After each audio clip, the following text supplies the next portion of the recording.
this is John with Mega Tactical and Survival, and this is going to be a real short, fast video on how to make homemade snares for catching small game, squirrels, rabbits, depending on how hungry you are, cats, whatever.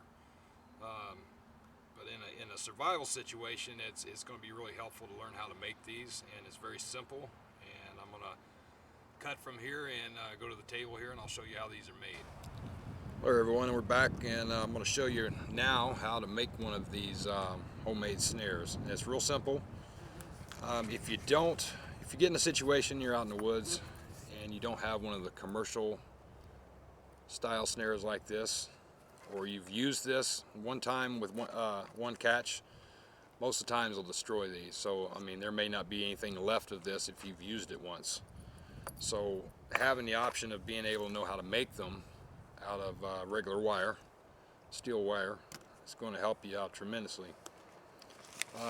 I have a video I've done a video review on the Thompson Snare and Survival Metrics kit, so be sure to check that out. I mean, it's an awesome kit. It's got one large snare and two smaller ones, plus it's got some extra wire in here where if you were in a situation and used up the snares you have, you could use this wire to fashion a homemade version. And the wire in here is actually designed to attach the snares that you have in here to a stump, tree limb, some kind of engine, as far as using a tree, bent over, etc. This is for attachment of the snares, but if you've got some of this left and your snares are actually been destroyed from use, then you've got extra wire. And if you don't have that, then throw a spool of this in your bug out bag. I keep one in my wife's bag, my bag. I've got a smaller kit that I keep in my vehicle just for kind of everyday use. So I always keep some of this in there, and it'll come in handy if you're ever in a situation where you need it. And what I'm going to do real fast, I'm going to show, as soon as I find my pin here. You can use a pin, a stick, etc. As long as it's round, you can use this for making them. What I do, I take the wire and I run it around about 3 or 4 times. We'll do 3 on this one. And then you're going to have wire left over on the end, just like this. Grab that wire up close to it and begin twisting it. And as you're twisting it, work your fingers down along the wire to keep wrapping it on itself. And the tighter and the further down the wraps go, I mean, definitely the stronger this is going to be. And you could, on a larger game animal, coyotes, whatever, raccoons, if you used a larger diameter and larger gauge wire, you could build these almost up to, I mean, any size, depending on how you want to do it or what you were trying to catch. But anyway, once you get this spiraled around here like this, pull this out. As you can see, you've got a perfect loop.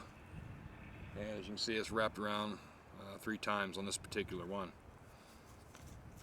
Anyway, bring out more length to the wire, stretch it out. It depends on how long you want this, or how big you need it to be, how much you want to add. Take a pair of cutters and cut it, or you could use a knife in an emergency situation if that's all you had. You could take the knife or take the wire and put it down on a piece of wood or something and use your knife to basically chop it. So what we've got here, we've got our loop on one end, we've got a section, the length of wire. You're going to take this and run it through the loop. You're basically creating a noose is what you're doing. And you can set these up however you want. You can make the actual noose part of it however big you want it, depending on what kind of animal you want to try and trap. And on the opposite end, do the same thing as you did on the other end. Take a piece of the wire, wrap it around 3 to 4 times, and then once again start twisting it. As you twist, just work your way down until you're to the very end. Now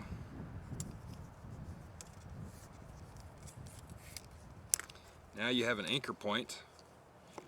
Like I said, put it to a stake, tree stump, trunk of a tree or whatever. Attach it to where it didn't go anywhere, where the animal doesn't run off with it. And then you can shape this basically however you want. You know, to make it stand or to hang, whatever.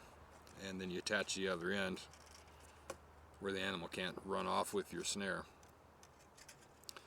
And like I was showing a second ago, you can adjust this to any size you feel like you need as far as the animal you're trying to catch. A bigger gauge, thicker wire is going to be ideal for bigger animals. This is going to be great for squirrels, rabbits, depending on how hungry you are, usually for cats or whatever. Any animal you think you're going to need to survive, this would work ideal for. And this is going to be strong enough that it would take a big animal to be able to pull this apart and get away from it. So there's our homemade snare, and hopefully this will help you out if you're not familiar with these and how to make homemade versions. So there it is right there, and hopefully this will help you out and give you another option in your survival gear. So this is John at Mega Tactical and Survival. Thanks for watching. Be sure to follow our YouTube channel, subscribe, share with your friends and family, and once again, thanks for watching.